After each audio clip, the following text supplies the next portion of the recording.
statement of, we have $1.2 billion in the rainy day fund, which out of that, we're going to have to pay $686 million for a kicker.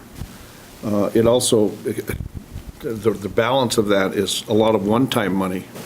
So I think there's some grave concerns for out years. I mean, if some of this bump was because of our disconnection to the federal tax code and we increased our tax revenue by $240 million, one-time money, I mean, we have a lot of one-time money to make that number up, and we're going to have some obligations come out of it. I don't know that that's enough money when the smoke clears in the out years. I think we're in for harder times than maybe you think. I don't know. That's my interpretation. But there's a lot of one-time hits to give us 1.2, which is a great number to have.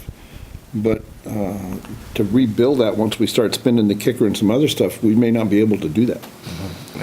You'd think you were here in 2001 and 2008, 9, 7, from that statement. Yeah. Those of us who were here certainly think that, those kind of it's actually very concerning. I mean, I think.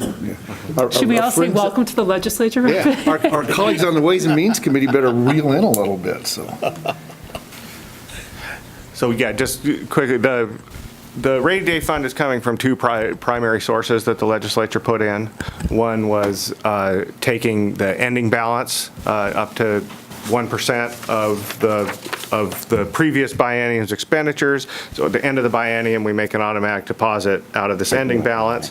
And then the second part had to do with corporate reforms that were done with Measure 67 during the recession, where they added the minimum tax. And so they're taking some of that additional minimum tax on the highest sales corporations, the biggest ones, and shaving that off into the rainy day fund as well. So that's what's building up and created the $1.2 billion, which, while statutory, it's still very difficult to get into that, and without a recession to get into those dollars.